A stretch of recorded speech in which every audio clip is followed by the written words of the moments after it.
Welcome. This is Radio Pras.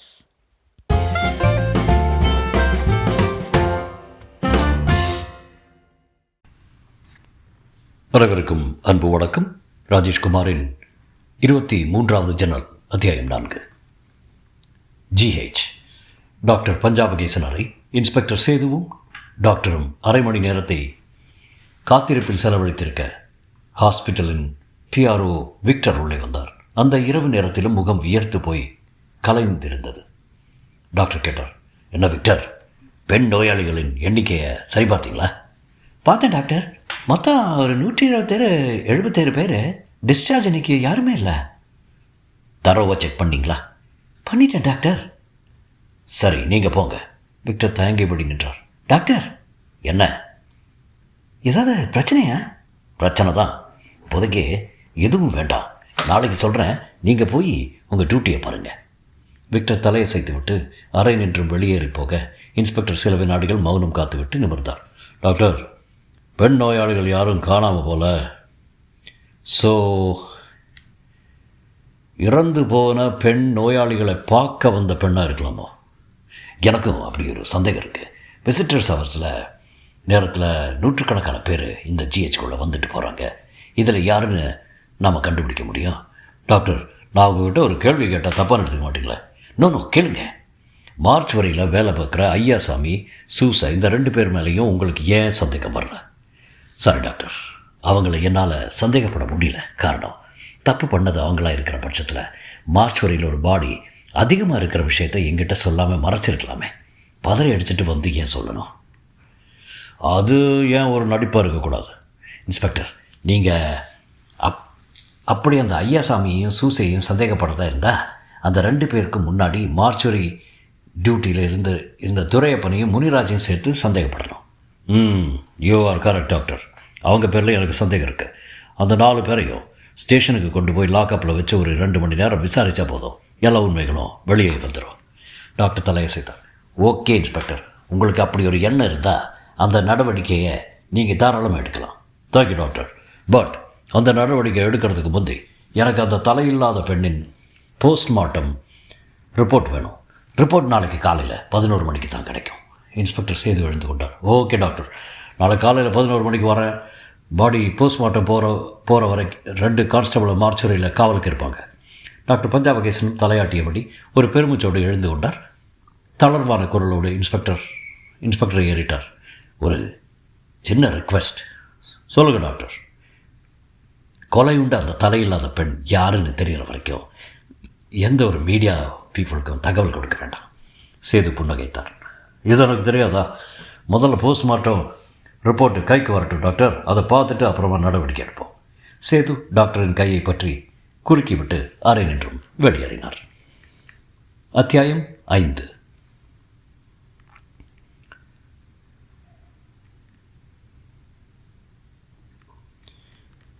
கிட்டத்தட்ட 5 நிமிடம் கோயிலின் கற்ப கிரகத்திலிருந்து அர்ச்சனை முடித்துவிட்டு வெளியே வந்த நவநீத பட்டர் எல்லோருக்கும் தீபாராதனை காண்பித்து துளசி தீர்த்தம் கொடுத்து பின் சடாரியை தலையில் வைத்தார். கீர்த்திவாசன் 100 ரூபாய் நோட்டை ஒன்றை காணிக்கையாக தட்டில் போட்டு பட்டர் அவரை ஏறிட்டார். தப்பாக நினைக்காதீங்க, இந்த ரூபாய் நோட்டை எடுத்து அந்த உண்டியலில் போடுங்க. ஏன்? தட்டு காசு எடுத்து நான் ஜீவனம் பண்ணுறதில்லை. எனக்கு ஊர் மணியம் நல்லா சம்பளம் தர்றார். நான் தங்கியிருக்கிற வீட்டுக்கு வாடகை கிடையாது. மாதம் ஒரு அரிசி மூட்டையும் பருப்பும் ஊர் பண்ணை மானியமாக கொடுத்துடுறார். எனக்கு வேறு ஒரு செலவும் இல்லை. தட்டில் விடுற காசு எல்லாமே கோயிலுக்கு தான்னு ஒரு சங்கல்பம் பண்ணிக்கிட்டு அப்படியே நடந்துட்டும் வர்றேன். இந்த கோயிலை சிதிலமடைஞ்சு போயிருந்தாலும் இங்கே இருக்கிற ஐஸ்வர்ய பெருமாள் என்னை நல்லாவே வச்சுருக்கார். பாரதி கண்ணு சிரித்தான். பொதுவாக கோயிலில் இருக்கிற அர்ச்சகர்களும் பூசாரிகளும் தட்டில் விடுற காசை தான் பெருசாக நம்பியிருப்பாங்க. அந்த விஷயத்தில் நீங்கள் ரொம்ப வித்தியாசமாக இருக்கீங்க. நாங்கள் சென்னையிலேருந்து புறப்பட்டு வரும்போது இந்த ஐஸ்வர்ய பெருமாள் கோயில் மேட்ரு தான் இன்ட்ரெஸ்டிங்காக இருக்குன்னு நினச்சோம். பட் நீங்களே ஒரு இன்ட்ரெஸ்டிங் பர்சனாக இருக்கீங்க. பட்டர் புன்னகைத்தார்.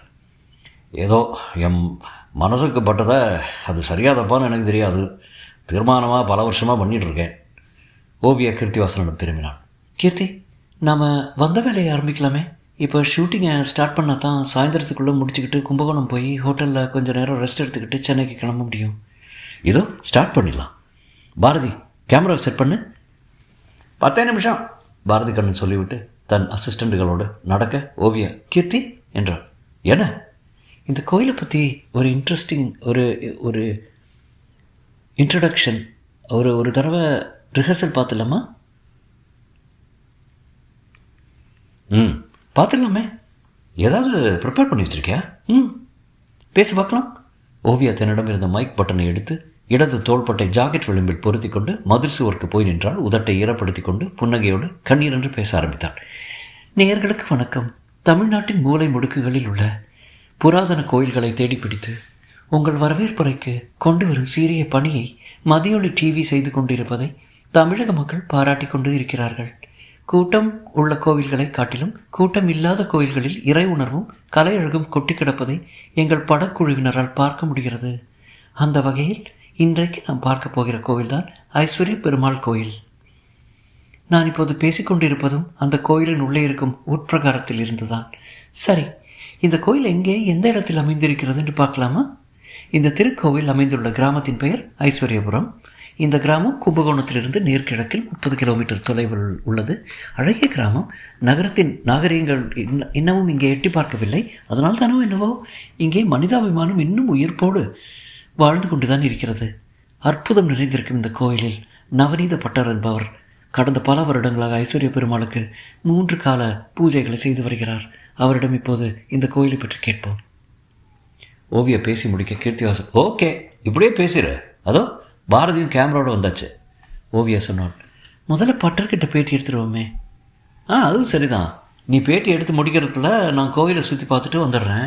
அப்போ தான் எந்தெந்த இடத்துல படப்பிடிப்பை வச்சுக்கலான்னு ஒரு ஐடியா உருவாகும். வேலையும் சீக்கிரமாக முடியும். நீ போய் பார்த்துட்டு வா கீர்த்தி. இங்கே படப்பிடிப்பை சீக்கிரமாக முடிச்சிட்டா திருப்பாம்பரம் கோயிலுக்கு போய் பாதி ஷூட்டிங்கை ஷெட்யூல் பண்ணிடலாம். முதல்ல இங்கே ஷூட்டிங்கை முடிப்போம், அப்புறம் திருப்பாம்பரம் போகிறத பற்றி யோசிப்போம். கீர்த்தி சொல்லிவிட்டு நகர ஓவியா பட்டரிடம் திரும்பினான். திருப்பாம்பரம் கோயில் இங்கிருந்து எவ்வளோ தூரம்? சில வினாடிகள் பட்டர் யோசித்து விட்டு சொன்னார். அந்த கோவிலில் கும்பகோணம் காரைக்கால் நெடுஞ்சாலையில் கும்பகோணத்திலிருந்து ஒரு 20 கிலோமீட்டர் தொலைவில் உள்ள கிராமத்திலிருந்து கற்கத்தி கிராமத்திலிருந்து தெற்கே 3 கிலோமீட்டர் போனால் வரும். ரொம்பவும் விசேஷமான கோயில்.